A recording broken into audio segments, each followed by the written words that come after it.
Hello, this is Brian. Today is Sunday, May 16th, 2021. I am at the northern extension area of Torrey Pine State Reserve near Del Mar, San Diego County, California, Southern California. Today I want to present a spotlight on trees, a special edition, because we're going to talk about a narrow endemic species of conifer that only occurs in two spots on the face of this earth, and two different subspecies of the same species. Today I want to talk about the Torrey Pine, and specifically for this video, the mainland Torrey Pine, Pinus torreyana, subspecies torreyana. Like the name suggests, it's a pine, and it's in the Pinaceae, the pine family. More specifically, it is a member of the yellow pine group, the Ponderosae group, and it only has a couple, like I said, a couple of native spots here on the mainland. Here by Del Mar, a couple of scattered areas from the northern part of San Diego to the Del Mar area. It's a narrow endemic, and you can see we're surrounded by them. And though it is a member of the yellow pine group, which includes Ponderosa pine, Jeffrey pine, Apache pine, Arizona pine, it also includes its closer relatives within the yellow pine group, the Coulter Pine and the Gray Pine, Pinus coulteri and Pinus sabiniana, respectively.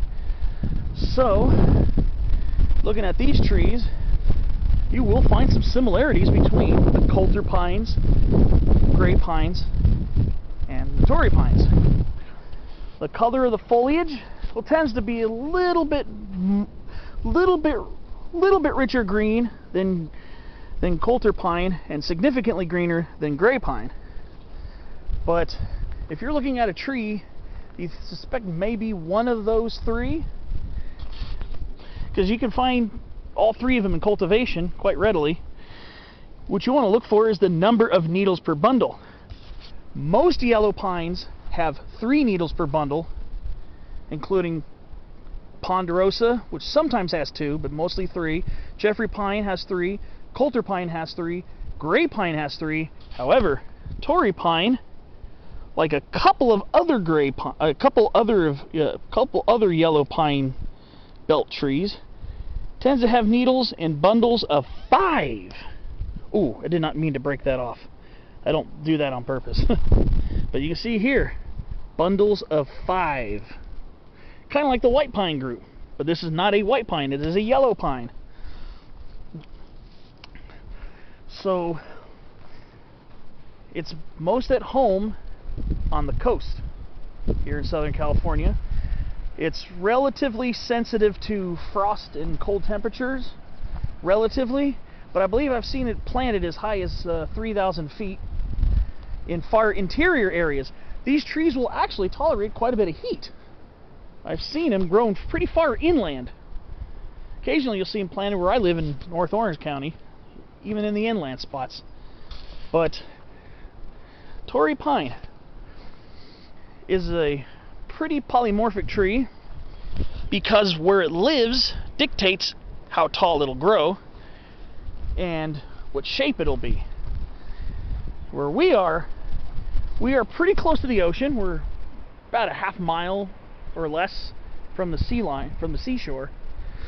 Right there is the main Torrey Pines State Reserve.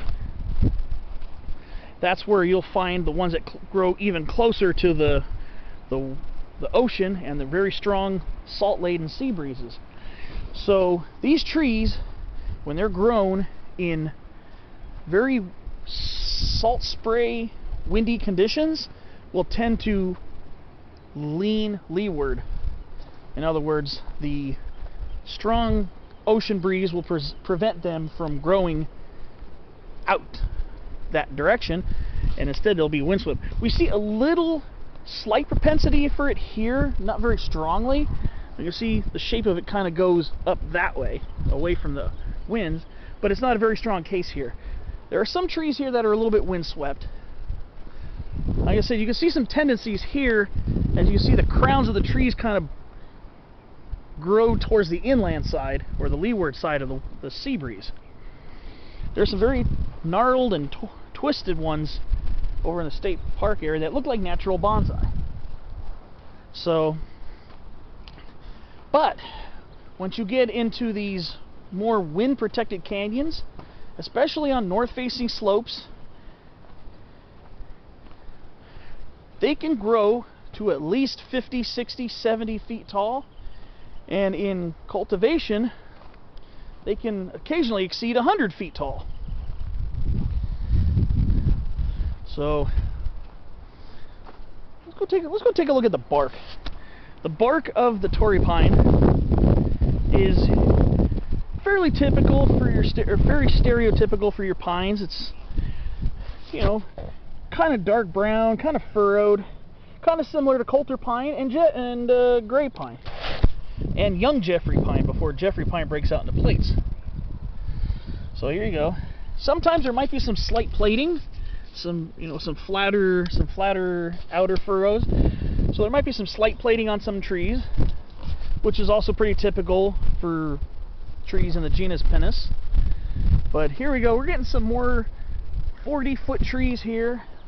And there are some trees here that get closer to 60 feet. You typically won't see the ones that get up to like 80, 100 feet tall too much in the wild, because they live in quite a droughty area. Meaning, rainfall here is roughly maybe about 11 inches a year. So it's not a lot of rainfall. However, for these trees to be able to persist here, they also rely on coastal fog and drizzle. What happens is the marine layer, this is a very thick, strong, high-based marine layer, but sometimes the marine layer is really low and it brings the clouds. The clouds basically hug the ground and turns into fog. The clouds turn into fog, and when that happens, the water condenses on the needles of these trees and drips to the ground. And it's called fog drip. See, these ones are a little more stunted. These ones may have a little bit more stunting because they're growing on an upland site. You see here, we're on just kind of a southwest facing slope. So these trees are a little more stunted, a little shorter in stature, more squat, sometimes even multi-trunked. So you can see here, and sometimes their trunks and even their lower branches sometimes have some exaggerated buttressing. You can see here, and it helps make the branches stronger to protect against a lot of this wind. So Torrey pines are typically found in the coastal sage scrub and coastal or maritime chaparral habitats.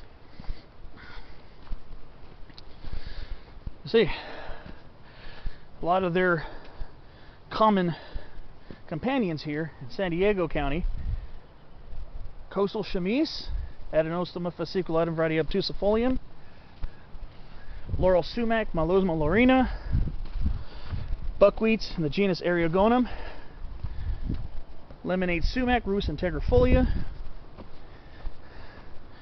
various types of coastal scrub oaks, mission manzanita, Xylococcus bicolor. And here, for the mainland Torrey pine, you also get sea dahlia, Leptocine maritima. So what I'm doing now is, for the spotlight, what I'm going to do is I'm going to hike down to one of the largest Torrey pines that I've seen in this park. There is a chance that this might be a two-part video, because this episode is very special to me. It's an episode I've been needing to do for a long time, and I'm finally out here doing it. So let's see. I'm on the Daughters of the American Revolution Trail. So what I'm doing is I'm taking the trail. I'm going to go back down to the middle of the canyon along the Mars Scenic Trail, where you get to see some larger specimens of this plant or this tree. So pretty much throughout the entire hike down there, Torrey Pines will be in view. So bear with me. Enjoy the beautiful shapes and rugged characteristics of this tree that's a leftover from a moisture and like a rainier period where conifer woodland and conifer forest used to be more common this far south during a wetter weather regime. That's basically what these trees are leftovers or relics. This one and the Santa Rosa Torrey Pine. This video focuses on the San Diego Torrey Pine because there are no insularis subspecies around here. But you can see in the canyons where there's a little more moisture availability, they get quite a bit larger.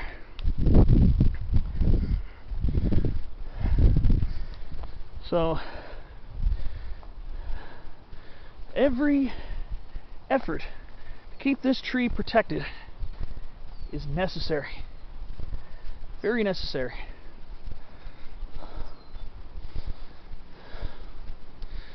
What needs to be done is we just need to make sure we don't ruin any more habitat where this plant grows. However, there are some forces at hand that are definitely compromising Pinus torreyana. I'm not sure about Pinus insularis yet, but for Pinus torreyana, definitely the droughts that are coming back and forth. We've had good rainy seasons in the last 5 years, and some really bad ones where barely anything fell, like last winter, 2020-2021, very dry. So what happens is trees are not producing as much sap as when they're healthier. They're compromised because of this dry weather, so they're not producing as much resin. Resin draws out the beetles.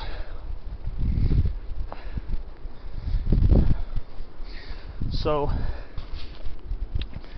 these trees don't have as much of an ability to resist bark beetle attacks. Imagine how many millions of trees in the Sierra Nevada, especially Pinus ponderosa, subspecies benthamiana, and Pinus lambertiana, the Pacific ponderosa and sugar pines respectively, have been lost to their own bark beetle attacks. Our Pinus ponderosa, benthamiana, and our Pinus lambertiana in Southern California mountains have also been hit, though it seems like the worst of it's past from what I could see, and so the forest is a lot more open than it used to be. And the same thing here. The Torrey Pines, you'll notice you're in this area, you're going to see a lot of dead trees, dead snags, which is unfortunate because, again, the less sap they can produce, the less defense mechanisms they have against a bark beetle attack. Basically,